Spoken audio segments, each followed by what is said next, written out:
लोग सब यहाँ पर देख रहे हैं स्क्रीन पर मैंने क्या दिया है, फिजिकल लेयर का रिप्रेजेंटेशन दिया है। अगर आप यहाँ देखो तो एक रिसीवर है और एक सेंडर है और उनके बीच में कुछ बिट की स्ट्रीम है जो आ रही है। जैसे कि आप सभी लोग अच्छे से जानते हो, जब भी फिजिकल लेयर की बात की जाती है तो हम लोग यहाँ पर बिट्स की बात करते हैं, है ना। हमारा जो टर्मिनोलॉजी है डेटा का वही यहाँ पर बिट्स है। अब एक्चुअली में कैसे दो सिस्टम, मेरे पास में दो मोबाइल फोन्स है ना, या दो टर्मिनल्स हैं, दो नोड्स हैं, वो एक दूसरे से कैसे फिजिकली कांटेक्ट के अंदर है, वो करने का काम या उनकी रिस्पॉन्सिबिलिटीज कौन है, फिजिकल लेयर संभालता है। तो बेसिकली फिजिकल लेयर की कुछ रिस्पॉन्सिबिलिटीज होती हैं जो हमें पता होनी चाहिए। सबसे इंपॉर्टेंट चीज जो फिजिकल लेयर हैंडल करता है वो ये है कि फिजिकल लेयर आपको लॉजिकल और फिजिकल स्ट्रक्चर देता है आपके नेटवर्क का, जिसको मैं बोलती हूँ topology. Logical and physical structure या conceptual and physical structure of the network is actually what topology is all about, है ना। तो वो लॉजिकल पाथ या वो फिजिकल पाथ जिसके अंदर आपके टर्मिनल्स एक नेटवर्क के अंदर कनेक्टेड है उसे हम टोपोलॉजी कहते हैं। और ये टोपोलॉजी का काम किसकी रिस्पॉन्सिबिलिटी है, फिजिकल लेयर की रिस्पॉन्सिबिलिटी है। देन आते हैं आपके ट्रांसमिशन मोड्स डिसाइड करना कि कौन सा मोड होगा, क्या ये गाइडेड मीडियम के थ्रू जाएंगे या अनगाइडेड मीडियम के थ्रू जाएंगे, दैट इज वायर्ड पे जाएंगे कि वायरलेस पे जाएंगे, कौन सा कम्युनिकेशन यूज किया जाएगा, ये काम भी फिजिकल लेयर का होता है। देन एनकोडिंग, जो डेटा है उसे मैं कैसे भेजने वाली हूँ। देखो मॉड्यूलेशन एंड डीमॉड्यूलेशन भी हम इसी लेयर पे करते हैं और हम अच्छे से जानते हैं कि जो सिग्नल का ट्रांसमिशन होता है, जो बिट्स का ट्रांसमिशन होता है वो एनालॉग फॉर्म के अंदर होता है। ये तो हम सब लोग अच्छे से समझते हैं ना। ये जो बिट्स है ये एनालॉग सिग्नल के थ्रू जाती है। इलेक्ट्रिसिटी हमेशा एनालॉग फॉर्म के अंदर ट्रांसमिट करती है। क्यों? क्योंकि मैम ये कंटिन्यूअस वेव है, यहाँ पर जो डेटा है वो क्या नहीं होगा, आपका लॉस नहीं होगा, है ना। और हम यहाँ पर क्या करते हैं, एक और ज्यादा हाई मॉड्यूलेटिंग वेव के साथ में, जिसको हम कैरियर वेव भी कहते हैं, उसके साथ में इसे मॉड्यूलेट कर देते हैं सो दैट मेरा डेटा अगर लॉन्ग पाथ फॉलो कर रहा है तो कभी भी इसका क्या ना हो, डेटा लॉस ना हो। ये हम सब जानते हैं। बीच बीच में हम लोग इस सिग्नल की स्ट्रेंथ को इंक्रीज करने के लिए, क्योंकि देखो लॉन्ग पाथ जा रहा है तो डेटा की स्ट्रेंथ इंक्रीज करने के लिए हम एम्पलीफायर्स लगाते हैं, हम रीजेनरेटर्स लगाते हैं, हम रिपीटर्स लगा देते हैं सो दैट ये जो मेरा सिग्नल है ये अच्छे से ट्रांसमिट हो और सेंडर टू रेसिपिएंट अच्छे से पहुंच जाए। ये सारी चीजें हम लोग जो देखते हैं वो कहाँ देखते हैं, फिजिकल लेयर के ऊपर देखते हैं। इसके अलावा आप सभी लोगों से एग्जाम में पूछा जाए कि कौन कौन से टाइप के एनकोडिंग है जो हम यहाँ पर कर सकते हैं। देखो मैनचेस्टर और डिफरेंशियल मैनचेस्टर, ये दो टाइप की एनकोडिंग है जो हमें पढ़नी है। एक्चुअली में अगर मेरे पास में लो सिग्नल है तो लो सिग्नल ही भेजा जाएगा, हाई नहीं भेजा जाएगा, इसे मैं मैनचेस्टर कह सकती हूँ। और अगर हाई सिग्नल है तो हाई भेजेंगे, लो नहीं भेजेंगे, इसे भी मैं मैनचेस्टर ही कहती हूँ। और इसका जो रिवर्स होता है उसे मैं डिफरेंशियल मैनचेस्टर कहती हूँ। कुल मिला के आप सभी लोगों को बेसिकली कुछ बिट्स दे सकता है या आप लोगों को एक डिजिटल सिग्नल दे सकता है और आपको पूछा जा सकता है कि बताइए इसका मैनचेस्टर या डिफरेंशियल मैनचेस्टर एनकोडिंग कैसे होगा। याद रखेंगे दोनों ही वर्ड किससे रिलेटेड है, एनकोडिंग से, और कहाँ से, फिजिकल लेयर से रिलेटेड है। अभी मैं इसका एक क्वेश्चन भी करके दिखाऊंगी तो अच्छे से क्लियर हो जाएगा। इसके बाद में बात करूं तो आप लोगों का ये जो लैन है, ये मैन है ना, ये जितने भी आप लोगों की नेटवर्किंग है, लैन है, ये लैन नहीं है, ये सारी की सारी चीजें कौन संभालता है, physical layer. Local area network है ना, metropolitan area network, wide area network, ये सब कौन बनाता है, फिजिकली आपका फिजिकल लेयर बनाता है। And then of course modulation and demodulation की तो मैंने यहाँ पर बात कर ही ली है। तो जो टोपोलॉजीज आप लोगों को पढ़नी है अच्छे से वो है मैश टोपोलॉजी, बस टोपोलॉजी, रिंग टोपोलॉजी, है ना, आपका स्टार टोपोलॉजी, है ना, हमारे लिए एक हाइब्रिड टोपोलॉजी भी होती है। ये सारी की सारी आपको पढ़नी है। मैश अलग है, हाइब्रिड अलग है ना। मैश के अंदर हर एक नोड बाकी सभी नोड्स से कनेक्टेड होता है विद अ डेडिकेटेड लिंक, तो वो मैश टोपोलॉजी होती है।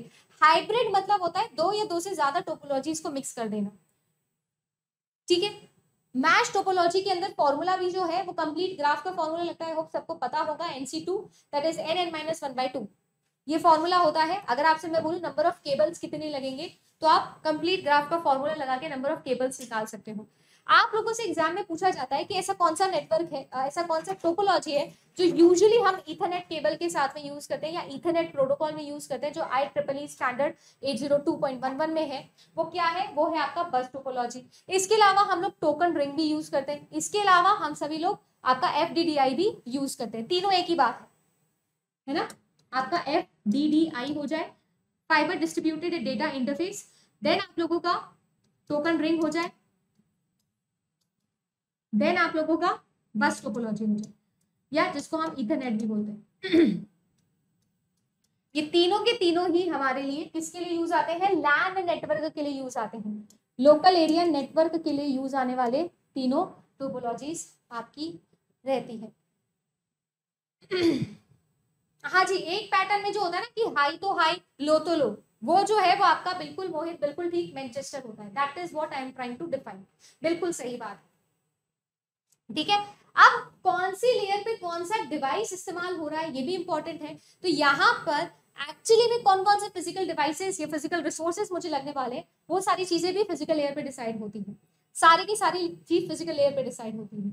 देखो, अब आप लोगों से एक जो सवाल यहाँ पर पूछा जाता है टोपोलॉजी से रिलेटेड स्पेशली, वो आप लोगों से पूछा जाता है कि कौन सी जो है वो आप लोगों की मल्टीकास्टिंग में यूज होती है, कौन सी आप लोगों की ब्रॉडकास्टिंग में यूज होती है, कौन सी आप लोगों की यूनिकास्टिंग के अंदर यूज होती है, या फिर मैं आप सभी लोगों से पूछ सकती हूँ कि किसके अंदर पॉइंट टू पॉइंट चल रहा है, किसके अंदर मल्टी पॉइंट चल रहा है। ये सवाल आपसे पूछा जाता है, तो एक एक करके जल्दी जल्दी से आंसर देंगे। Mesh topology point two point topology होती है, बस टोपोलॉजी मल्टी पॉइंट टोपोलॉजी होती है, ring topology point two point होती है कि मल्टी पॉइंट होती है?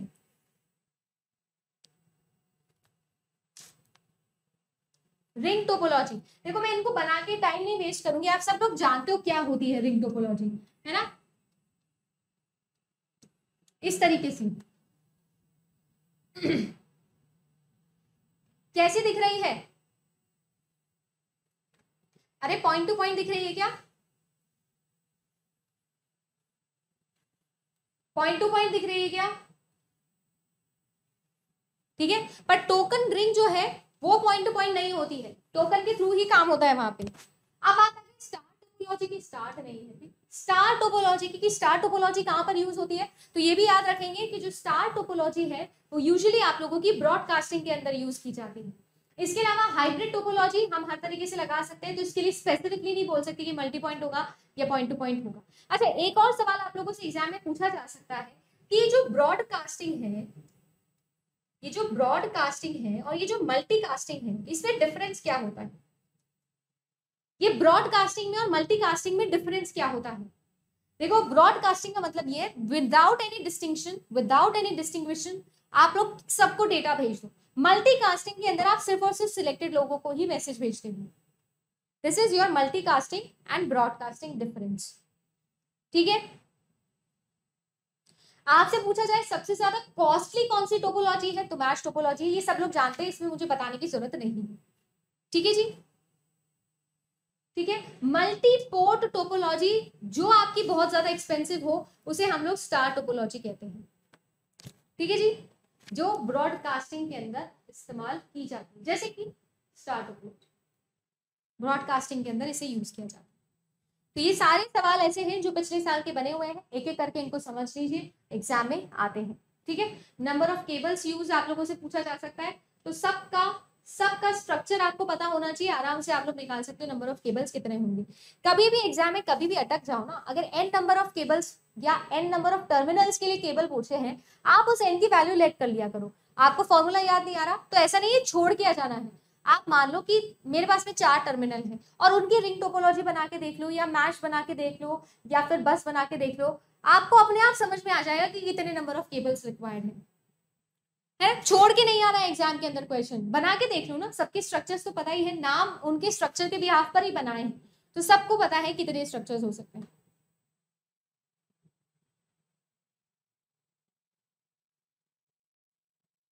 हाँ जी, है ना, ब्रॉडकास्टिंग और मल्टीकास्टिंग जो मैंने बोला वो सही बोला है, ठीक है।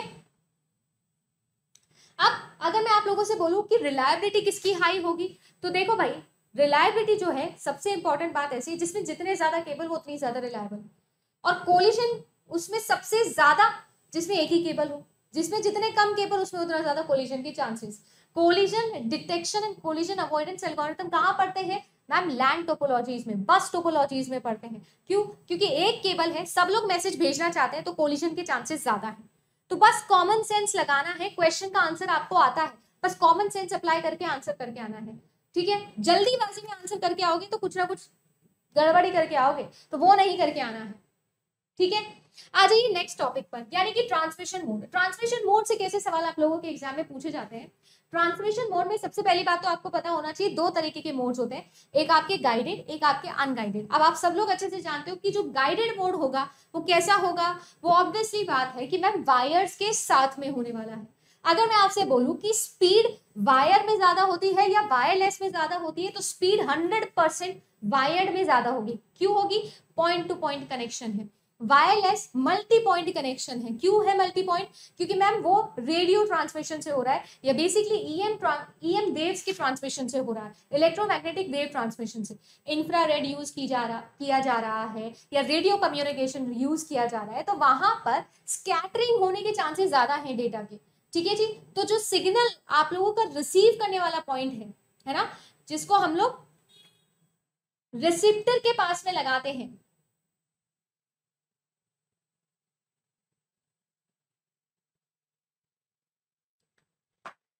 अभी आएंगे नेटवर्क लेयर पे, तब बात करेंगे इस टॉपिक पर भी, है ना। तो जो आप लोगों का रेसिपिएंट होता है, उसको डेटा अट्रैक्ट करने के लिए ज्यादा एनर्जी लगाने की जरूरत पड़ने वाली है। वायर्ड में तो ऐसा नहीं होने वाला। तो स्पीड किसकी हाई? वायर्ड कम्युनिकेशन की स्पीड हाई है। कल को आप लोगों का वाईफाई धीरे चल रहा है, तो आप क्या करिए, वाईफाई में लैन कनेक्ट कर दीजिए, एक वायर से कनेक्ट कर दीजिए आपके लैपटॉप पे, आपके इंटरनेट की स्पीड इंक्रीज हो जाती है। क्यों हो जाती है? क्योंकि वायर्ड कम्युनिकेशन हो जाता है। इसके अलावा अगर मैं रिलायबिलिटी की बात करूं, तो भी हम सब लोग अच्छे से जानते हैं कि वायर्ड को हम ज्यादा रिलायबल मानते हैं। फिर भी हम वायरलेस पे क्यों गए? क्योंकि फ्लेक्सिबिलिटी हमको मिली। क्या मिली? फ्लेक्सिबिलिटी हम लोगों को मिली है। तो यहाँ पर दो आप लोगों को पढ़ने हैं, उन दो में भी सबसे ज्यादा आपको जो पढ़ना है, वो पढ़ना है आपको 3 टाइप की केबलिंग जो वायर वाली है, जैसे कि कोएक्सियल, ट्विस्टेड पेयर, जिसको हम शील्डेड भी बोलते हैं, है ना, शील्डेड, या फिर नॉन शील्डेड भी हो सकता है, अनशील्डेड जिसको बोलते हैं, और एक आप लोगों का last which is optical fibre. Optical fibre, ठीक है जी। आप लोगों से पिछले साल क्वेश्चन आ गया था क्लैडिंग का, भाई इनके स्ट्रक्चर से भी क्वेश्चन बन जाता है आज के टाइम पे, तो आप लोग देख के चलिएगा इन चीजों को। ठीक है, तो याद रखेंगे जो कोएक्सियल केबल है, ट्विस्टेड पेयर, ट्विस्टेड पेयर को हम लोग दो तरीके से पढ़ सकते हैं। एक तो ट्विस्टेड पेयर पढ़ सकते हैं एसटीपी, एक हम लोग पढ़ सकते हैं यूटीपी, अनशील्डेड और शील्डेड ट्विस्टेड पेयर केबल, ऐसा हम लोग पढ़ सकते हैं। ठीक है, ऑप्टिकल फाइबर्स की भी हम लोगों की बात करनी है। तो सबसे तेज या आज के जमाने में यूज कौन सा हो रहा है? तो ट्विस्टेड पेयर केबल ही, सॉरी अपना ऑप्टिकल फाइबर ही यूज हो रहा है। पहले के जमाने में सबसे ज्यादा कौन सा यूज होता था? तो आप लोगों का यूज किया जाता था अनशील्डेड या फिर शील्डेड ट्विस्टेड पेयर केबल। ठीक है, ये भी याद रखना है। अब जल्दी से मैं इनकी डायग्राम बना के आपको कुछ इंपॉर्टेंट बातें इनकी बता देती हूँ। सबसे इंपॉर्टेंट चीज आपने अभी अभी देखा होगा कि जो टीवी वाला केबल होता था ना, टीवी वाला केबल, इस टीवी वाले केबल को हम लोग कोएक्सियल केबल बोलते थे। याद रखेंगे, जो टीवी वाला केबल होता था, डिश का जो तार होता था, उसे हम कोएक्सियल केबल बोलते थे।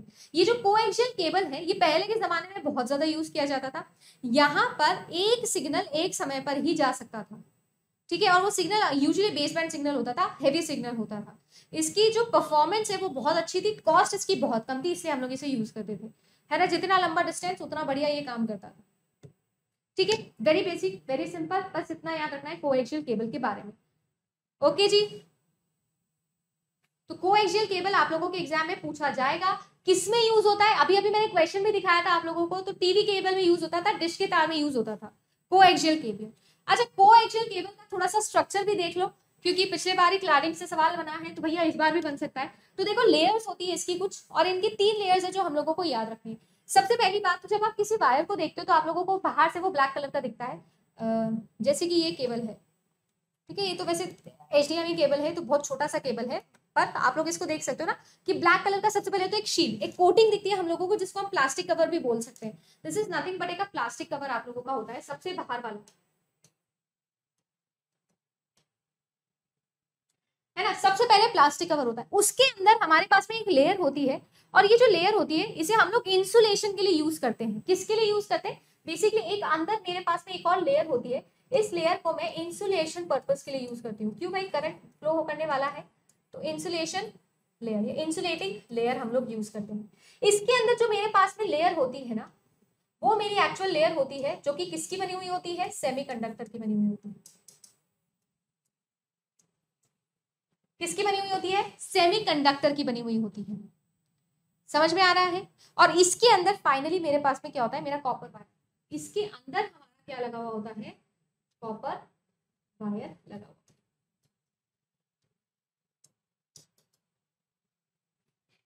ठीक है, कुछ इस तरीके का आपका कोएक्सियल केबल होता है। तो हमें सीक्वेंस पता होना चाहिए भाई, इंपॉर्टेंट है, वेरी वेरी इंपॉर्टेंट। ठीक है जी। अगर मैं आपसे बोलूं कि जो कॉपर वायर है वो किसके अंदर होता है, पता होना चाहिए।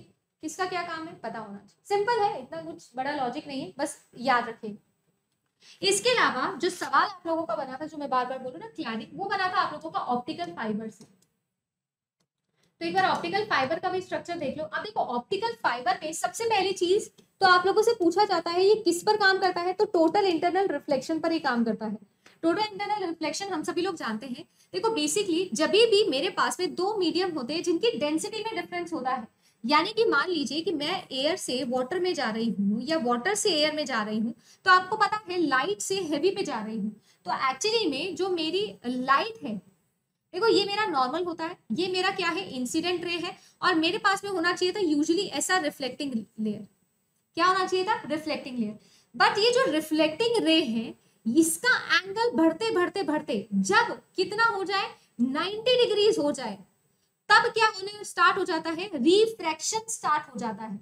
क्या हो जाता है? स्टार्ट, रिफ्रैक्शन हो जाता है स्टार्ट। और वैसे भी जब मैं एक लेयर से या हैवी मीडियम से हैवी डेंस मीडियम से लो डेंस मीडियम या लो डेंस मीडियम से हैवी डेंस मीडियम में जाती हूँ, तब क्या होना स्टार्ट हो जाता है? तब मेरा जो रिफ्रैक्शन है वो टुवर्ड्स नॉर्मल या away from the normal shift होना स्टार्ट होता है, और इसी को हम लोग रिफ्रैक्शन प्रोसेस कहते हैं। तो बेसिकली जब ये रिफ्रैक्शन ना होके क्रिटिकल एंगल की वजह से रिफ्लेक्शन हो जाए वापस से, तब इसे मैं क्या बोलती हूँ? टोटल इंटरनल रिफ्लेक्शन बोलती हूँ। When critical angle which is nothing but incidence angle को मैं 90 डिग्री कर दूं, अगर इंसिडेंस एंगल को अगर 90 डिग्री कर दूं, कब? किसी भी डेंस डिफरेंट मीडियम्स के अंदर क्रिटिकल एंगल जब हो जाए 90 डिग्रीज, यानी इंसिडेंट एंगल 90 डिग्री हो जाए, तो क्रिटिकल एंगल कहलाता है। और रिफ्रैक्शन की जगह रिफ्लेक्शन होना दोबारा से स्टार्ट हो जाए, इस लाइट के प्रॉपर्टी को हम लोग बोलते हैं टोटल इंटरनल रिफ्लेक्शन। ये प्रॉपर्टी की मदद से ऑप्टिकल फाइबर्स आपका बनता है। नहीं, मैं फिजिक्स नहीं पढ़ाऊंगी, बट ये आपके फिजिक्स में आता था, काम में आता था, तो देखो पढ़ लो। ठीक है जी। अब इसमें भी अगेन वही है, सबसे पहली बात तो आप लोगों को देखो पता है प्लास्टिक का कवर होने वाला है, ये तो सभी लोग यूज करते हैं। फिर प्लास्टिक के इस कवर के अंदर प्लास्टिक के इस कवर के अंदर मेरे पास में क्या होती है? लेयर्स होती हैं। अब उस लेयर के अंदर सबसे पहले तो एक कोटिंग होती है ना, एक कोटिंग लेयर होती है। थोड़ा क्लियर बनाना चाहिए मुझे।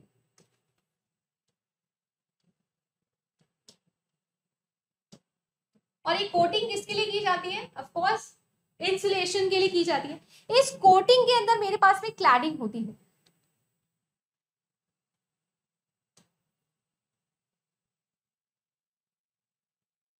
ना, इस तरीके से की जाती है ये क्लैडिंग। अब ये क्लैडिंग इतना इंपॉर्टेंट क्यों है? क्योंकि ये क्लैडिंग ही है जो टोटल इंटरनल रिफ्लेक्शन को अलाउ करता है। और इसके अंदर होता है एक बहुत ही थिन वायर, ठीक है, एकदम बाल के बराबर, जिसकी डायमीटर होता है, जिससे क्या होता है? बेसिकली आपका एक ऐसा ग्लास ट्यूब होता है जिसके अंदर ये वायर लगा हुआ होता है, जिससे आपका क्या होता है? डेटा ट्रांसमिट होता है। ठीक है जी। तो आपके एलईडीज वगैरह सब इसी से चलते हैं। ओके, तो इसको हम लोग बोलते हैं क्लैडिंग। ये जो ग्लास कवर है इसको हम लोग बोलते हैं कोर, और ये अंदर है आपका वायर।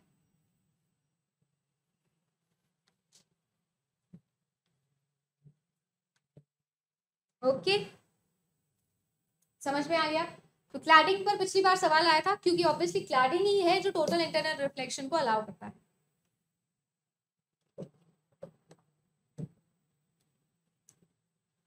ठीक, सबको समझ में आ गया? चलिए जी, अगर अब आप सभी लोगों को ये सारी चीजें समझ में आ गई है ना, चलो ट्विस्टेड पेयर केबल भी पढ़ लेते हैं, उसके बाद में हम आगे जाएंगे। ट्विस्टेड पेयर केबल में आप लोगों को याद रखना है कि जो इंटरनेट है ना, इथरनेट, वहां पर आपका ट्विस्टेड पेयर केबल यूज किया जाता था। ये जो ट्विस्टेड पेयर केबल है ये आपके दो तरीके से काम करता था, शील्डेड या अनशील्डेड के अंदर, ये हमको याद रखना है ना, एसटीपी या फिर यूटीपी। अब ये जो ट्विस्टेड पेयर केबल है ना, इसमें सबसे सस्ता अगर मैं बात करूं तो वो आपका यूटीपी होता था। और ये जो यूटीपी है ये टेलीफोन लाइंस के अंदर काफी यूज होता था। टेलीफोन लाइंस के इस्तेमाल से ही पहले हमारे घर के अंदर लैंडलाइन के थ्रू ही क्या लगता था, आपको पता है ना, ब्रॉडबैंड कनेक्शन हम लोग देते थे, बीएसएनएल वाला। आज के टाइम पे तो कोई भी नहीं लेता है, पर पहले हम लोग यही यूज करते थे। ठीक है, ये भी आपको याद रखना है। इसके अलावा अगर आप लोगों से सवाल पूछ सकता है तो ये पूछ सकता है कि आप सभी लोगों के लिए अगर मैं बोलूं कि नॉइज सबसे कम किस में आएगी, डिस्टर्बेंस सबसे कम किस में आएगा, तो ऑप्टिकल फाइबर में सबसे कम डिस्टर्बेंस आता है, इसीलिए हम उसे यूज करते हैं। ठीक है, अब क्योंकि हम लोग डिफरेंसेस की बात कर रहे हैं तो मैं आप सभी लोगों को एक स्ट्रक्चर लिखकर दे रही हूँ। आपको ये पूछा जाए तो आपको पता होना चाहिए कि इसका क्या डिफरेंस है।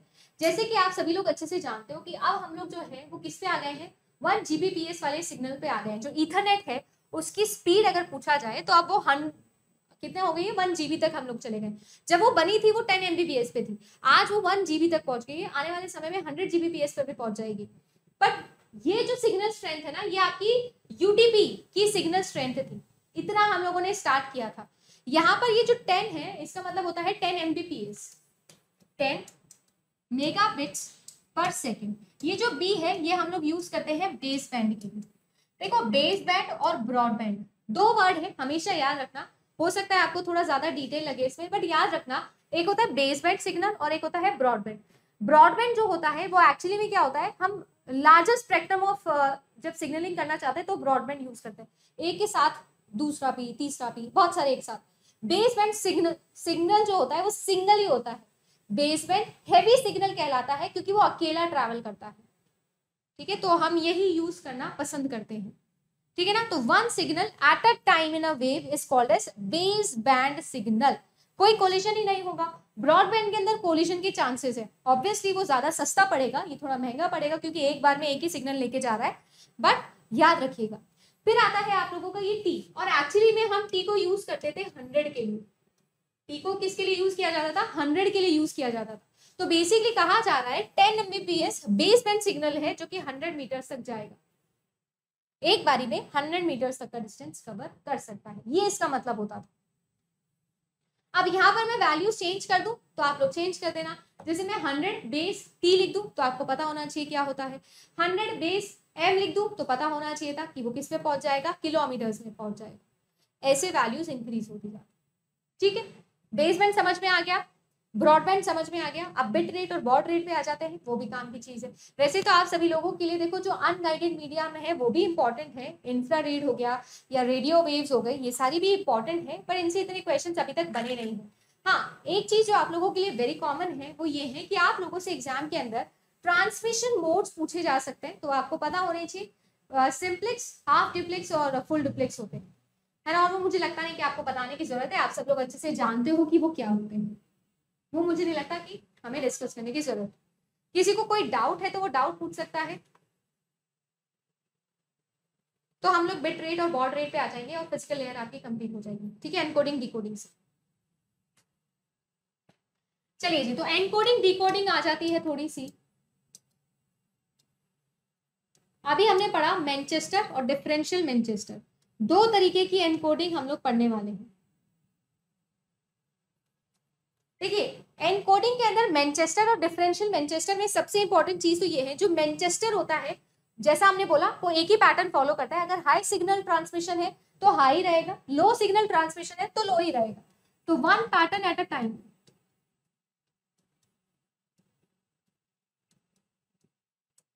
जबकि यहाँ पर डिफरेंट पैटर्न हम लोग यूज कर सकते हैं।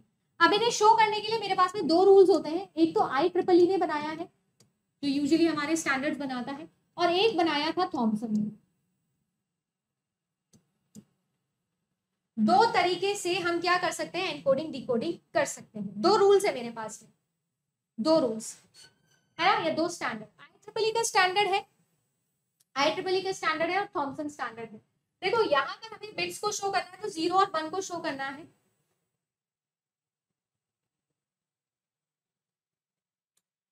हाँ जी, 0 और 1 को यहाँ पर शो करना है। तो बेसिकली बात ऐसी है, जो IEEE स्टैंडर्ड है वहां पर 0 को हम कुछ इस तरीके से शो करते हैं, सॉरी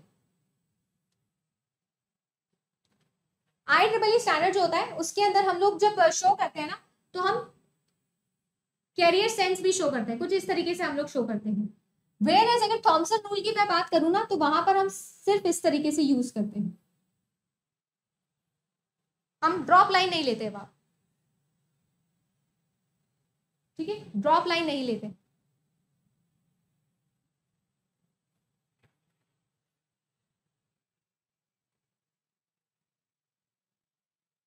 मैनचेस्टर का अलग लेके चलना है और डिफरेंशियल मैनचेस्टर का अलग लेके चलना है, ठीक है।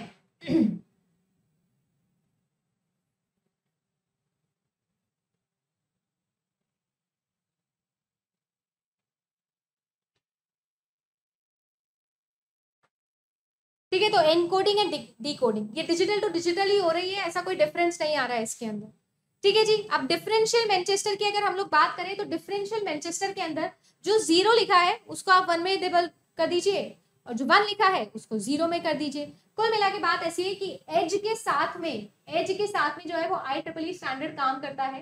तो कुछ इस तरीके का काम यहाँ पर होगा और कुछ इस तरीके का यहाँ पर होने वाला है। वेयर इज अगर मैं बात करूं यहाँ पर, तो एक्चुअली में जो 1 है उसे 1 की जैसे ही शो किया जा रहा है और 0 को 0 की जैसा ही शो किया जा रहा है।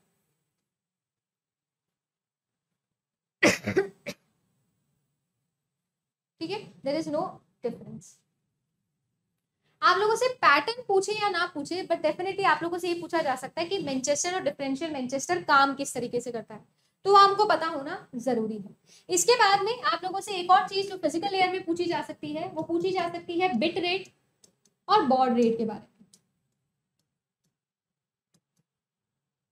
बिट रेट और बॉड रेट, जैसे अभी मैंने बात करी बिट सिंक्रोनाइजेशन का काम, बिट स्ट्रीम का काम, एसिंक्रोनस या सिंक्रोनस तरीके से ट्रांसमिशन होगा, ये सारे काम फिजिकल लेयर पे किए जाते हैं। तो हमें ये समझना है कि बिट रेट और बॉड रेट होती क्या है।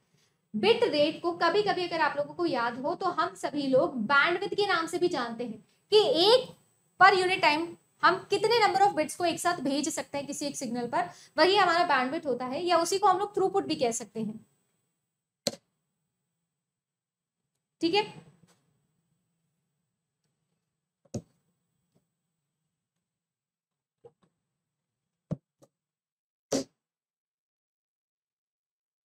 नहीं, एज वाला डिफरेंशियल मैनचेस्टर में भी आता है IEEE स्टैंडर्ड,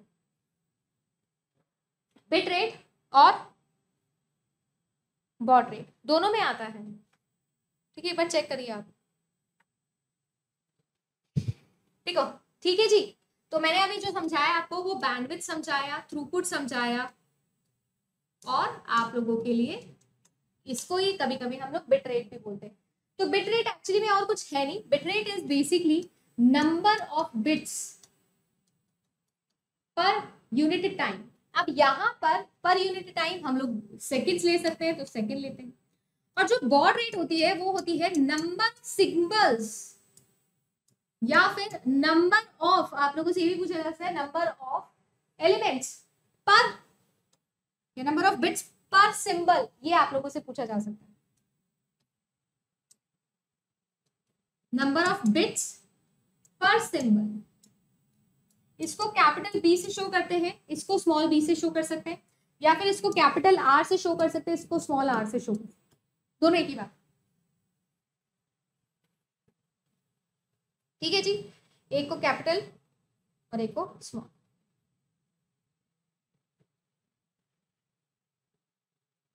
आई थिंक मैंने उल्टा लिखा है। इसको कैपिटल आर से और इसको स्मॉल आर से, ठीक है। और आर आपका होता है R/N,